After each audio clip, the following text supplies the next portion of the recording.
Hi, welcome to the garage by Ride By. So today we got the chance to test ride the new Royal Enfield Interceptor Bear 650. So this is finally Royal Enfield has made a full-on scrambler motorcycle. So para sa mga hilig mag-off-road, para sa mga hilig mag-travel on-road, and general adventure riding, this is the perfect bike for you. Especially kung gusto niyo ng konting retro look to go with your aesthetic.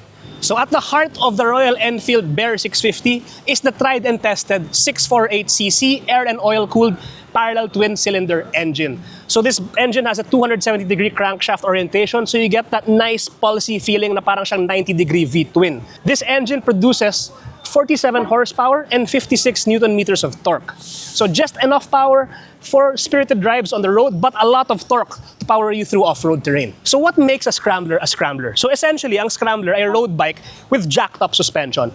And this is exactly what the Royal Enfield Bear 650 is. So up front, meron tayong 43mm inverted Showa big piston forks.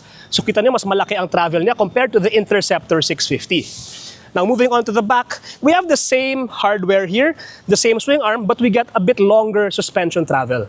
Apart from the suspension, another thing worth noting are the tires. So the regular Interceptor 650 rolls on 18-inch wheels front and back. This thing rolls on a 19-inch front tire and a 17-inch rear tire. Tapos kita niyo yung tires niya, mas knobby, mas off-road focused. So moving on to the cockpit. So the Royal Enfield Bear 650 is a notable step up from the Interceptor 650 in the sense na meron siyang full TFT display. So medyo high definition, very futuristic, very modern, all while retaining that retro charm. So meron din siyang ABS modes. So unlike the other street-focused bikes, Royal Enfield has decided to give you a little bit more off-road capability by allowing you to switch off the rear ABS with a switch of a button. So after a long day of test riding this Bear 650, so kitang-kita, pawis na pawis ako. We've been riding it pretty much all day here in Tanay, Rizal. So a few notable details about this bike. It's a lot more flickable than the Interceptor 650, and that's because of its higher ground clearance. So if you're a bit of a more intermediate rider, you're gonna be able to appreciate that flickability a lot more, both on and off-road. That being said, there are a few minus points that I have to give this bike, and one of them is that the suspension is a little bit too hard. Medyo matigas siya considering how much travel it has. I just wish that Royal Enfield made it a little bit softer para mas masulit natin yung long travel suspension.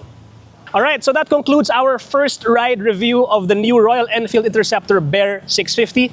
Stay tuned to the garage for the full review of this bike. Once again, thanks for watching.